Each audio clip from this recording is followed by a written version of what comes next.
வணக்கம் நண்பர்களே, இன்றைக்கி என்ன பார்க்க போகிறோன்னா உளுந்து விதைக்க போகிறோம். இந்த வீடியோ தான் பார்க்க போகிறோம். உளுந்து வாங்கிட்டு வந்தாச்சு. வம்பன் ரகம் 8 இந்த உளுந்து தான் வாங்கிட்டு வந்தோம். நல்லா இருக்குது, பெரிய சைஸாக இருக்குது உளுந்து. எப்போதும் மரக்காவில் வச்சு தான் விதைப்போம். மரக்கா எல்லாம் மேலே இருக்குது, எடுக்க முடியல. அதனால் இந்த பக்கெட் எடுத்துகிட்டு வந்துட்டேன். அது மரக்கா வச்சு விதைக்கும் போது எல்லா இடத்துலையும் ஈவனாக பரசலாக விழுந்துடும் சமமாக. இதை வச்சு தான் இப்போ நம்ம தெளிக்க போகிறோம். ஏற்கனவே ஒரு முறை ஓட்டியாச்சு ஏறு.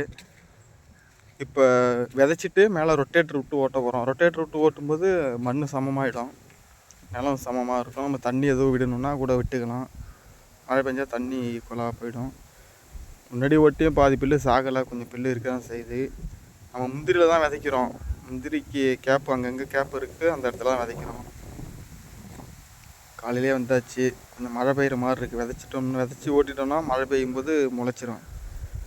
ஒரு வாரத்தில் முந்திரி சந்துக்கு சந்து தான் விதைக்கிறோம்.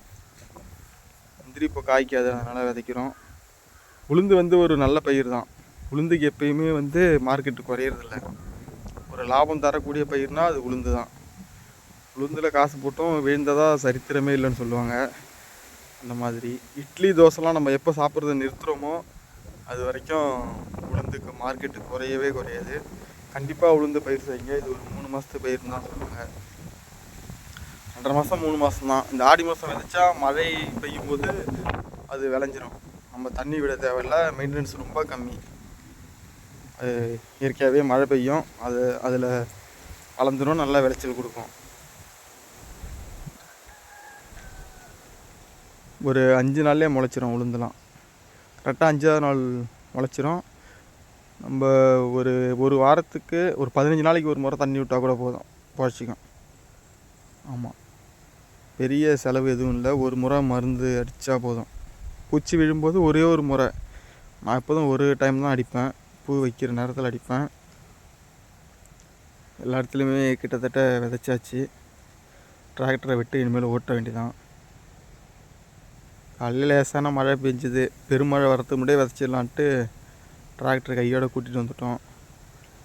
இங்கே பாருங்கள், ரொட்டேட்டர் விட்டு ஓட்டும்போது கொல்லை சமமாகிடும், பார்க்குறதுக்கு நீட்டாக இருக்கும். விதையும் எல்லாம் உள்ளே போய்ட்டு முளைச்சிரும். 90% முளைச்சிரும், எதுவும் மிஸ் ஆகிறதுக்கு வாய்ப்பு இருக்காது. கையோடய டிராக்டரை கூப்பிட்டு வந்துட்டோம். விதைச்சிட்டு உடனே ஓட்டியாச்சு. போதுமான ஈரம் இருக்குது. இந்த ஈரத்துலேயே உளுந்து முளைச்சிரும். குடம் எடுத்துகிட்டு வந்தால் மாட்டிக்கிச்சு டிராக்டரில். அவ்வளோதான், கிட்டத்தட்ட ஒரு கொல்லை ஓட்டியாச்சு. இன்னும் 2 கொல்லை தான், 2 துண்டு தான். உளுந்து இதுவே கொஞ்சம் மீந்துருச்சு. 5 கிலோ வாங்கிட்டு வந்தேன். கிட்டத்தட்ட இது 70 சென்ட்டு, 70 குழின்னு சொல்லுவீங்க உங்கள் சைடு. நம்ம சைடு சென்ட்டு கணக்கு சொல்லுவோம். 70-80 சென்ட்டு இது. அவ்வளோதான், போதும். முந்திரி இருக்கிறதுனால கம்மியாக தான் தேவைப்பட்டுச்சு. பாருங்கள், உளுந்துலாம் முளைச்சிருச்சு. இன்னையோட கரெக்டாக 8 நாள் ஆகுது. 8-9 நாள் ஸ்டார்ட் ஆகிடுச்சு. 2 இலை வெளியே வந்துருச்சு. கிட்டத்தட்ட எல்லாமே முளைச்சிருச்சு. இதே மஞ்சள் கலர் வருது, எது நோய் தாக்கிடுச்சுன்னு நினைக்கிறேன். மஞ்சள் நோய் பார்க்கும். மழை பெஞ்சால் கொஞ்சம் சரியாயிடும், இல்லைனா மருந்து தான் அடிக்கிற மாதிரி வரும்.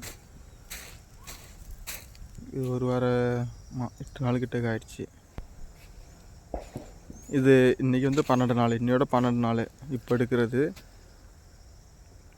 ஓரளவுக்கு எல்லாம் நெருங்கி முளைச்சிருச்சு. எதுவும் விதை தோல்வி அடையலை. எல்லாமே முளைச்சிருச்சு. இடையில ஒரு தண்ணி விட்டேன் லைட்டாக. இருந்துமே இன்னும் கொஞ்சம் கொல்லை காய்ச்சலாக தான் இருக்குது. வெடிச்சிருக்கு பாருங்கள், அங்கிட்டும் இங்கிட்டும். ஓரளவுக்கு எல்லாமே முளைச்சிருச்சு. கொஞ்சம் பில்லும் வருது கூடவே, அது நம்ம காலையை எடுத்துக்கலாம். விதைச்சி பாருங்கள். உளுந்து ஒரு நல்ல பயிர் தான். நம்ம லாபம் கிடைக்கணும், குறைஞ்ச செலவில் அதிக லாபம் பார்க்கணுன்னா உளுந்து தான். நான் உளுந்து தான் ஃபஸ்ட்டு சொல்லுவேன். ஏன்னா உளுந்துக்கு எப்பயுமே விலை குறைஞ்சதில்லை. மறுபடியும் சொல்கிறேன், ஆடி மாதம் அந்தமாரி டைமில் உளுந்து விதைச்சிருங்க. ரொம்ப நன்றி நண்பர்களே. அடுத்து நம்ம சேனலை சப்போர்ட் பண்ணுங்கள், சப்ஸ்கிரைப் பண்ணுங்கள், லைக் பண்ணுங்கள், கமெண்ட் பண்ணுங்கள். விவசாயிகளுக்கு எல்லாருக்கும் சப்போர்ட் பண்ணுங்கள் நண்பர்களே. நன்றி, வணக்கம்.